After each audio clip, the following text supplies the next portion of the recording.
আজকে একটা blog share করব, যেটা হচ্ছে পুরোটাই রাখির উপলক্ষে কি করেছি পুরোটাই আজকে শেয়ার করব তোমাদের সাথে। Hello everyone, welcome to my new blog.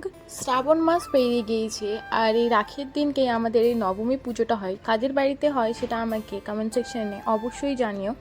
আর এই যে পুজোটা সকালের দিকেই হয়, তারপরে রাখির পর্বটা শুরু করি। কিন্তু এইবারে রাখিটা তেমন হবে না, কারণ সকালের 8টা থেকে মেবি 8:30 থেকে দুপুরের 1:30 অবধি ভাদ্রাকাল ঢুকছে।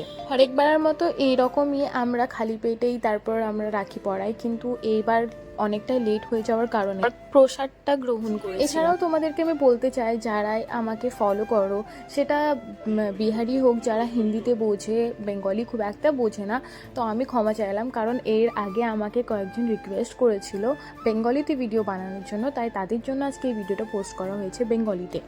প্রায় অনেকক্ষণ পরেই আমি হয়ে গেলাম রেডি, আর এই শ্যুটটা আমি পরেছিলাম। তোমরা এই শ্যুটটা হয়তো দেখেছো, আমার বার্থডেতে আমাকে মা গিফট করেছিল, তো এটাকেই তৈরি করার পরে আমি এটা আজকে পরেছিলাম। আমি প্রপারভাবে তো আমি ফুল লুকটা দেখাতে পারিনি, কিন্তু তোমরা যদি চাও তাহলে আমি একটা get ready with me share করবো তোমার সাথে, যেখানে আমি এই শ্যুটটা পরবো আর তার সাথে মেকআপগুলো করেও দেখাবো। যাই হোক, আমাদের শুরু হয়ে গেল রাখি পরানো। রাখিগুলো সবাইকে একে একে পরিয়ে দিলাম, তার সাথে এখানে মিষ্টি খাওয়ানোর পর্ব চলছে। কে কতটা মিষ্টি খাবে সেটা বলা হচ্ছে। রাখির আগের দিনকে আমার বেস্ট ফ্রেন্ড আর আমার বোনও বলতে পারো, ও এসেছিল, আর আজকের দিনেও আমার বাড়িতে এসেছে রাখি পরানোর জন্য আমাদের ভাই আর আমার দাদাদেরকে। রাখি হোক বা যে কোনো দিনই হোক না কেন, ভাই হোক বা যে কোনোই ছেলে, সব মেয়েদেরকেই সম্মান করা উচিত। আজকাল হসপিটালের এই ঘটনাটা শোনার পর আমাদের সবার মধ্যে একটা ক্রোধ চলে এসছে। এত বড় ঘটনাটাকে আমরা কেউ কোনোদিন মেনে নিতে পারবো না। আমাদের চাই জাস্টিস, আমাদের চাই বিচার। আর এই ঘটনা শুধু কলকাতায় না, বরং অনেক জায়গাতেই হয়েছে।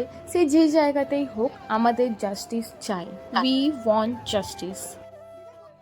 আচ্ছা, এবার চলো আসি রাখি পরানোর পর্বতে। এখানে আমার বোন রাখি পরিয়ে নিয়েছে। তারপর আমাদের ডিসকাশন হচ্ছিল যে আমরা কোথায় যাব। তো দাদা আমাদেরকে নিয়ে যাচ্ছিল বোলপুর, কিন্তু আমাদের সাথে ধোঁকা হয়ে গিয়েছে। আমরা ভেবেছিলাম সকালবেলায় রাখিটা পরিয়ে নেবো, তারপর আমরা দুপুরের দিকেই বেরিয়ে যাব, যেহেতু 12:30-12টার দিকে আমাদের মুভির টাইমটা রয়েছে, কিন্তু সেটা আর হলো না। আর 1:30টার পরে আমাদের রাখি পরানো হয়েছে, তাই 7টার দিকে যে মুভিটা ছিল সেটার কারণে আমাদেরকে নিয়ে যাওয়া হয়। যাই হোক, পরের আবার কোনো দিন যাওয়া হবে। কিন্তু এবার চলে আসি আমি রাখিতে কি গিফট পেয়েছি। তো এই যে ব্ল্যাক কুর্তিটা দেখছো, এটা হচ্ছে আমার একটা ভাই দিয়েছে।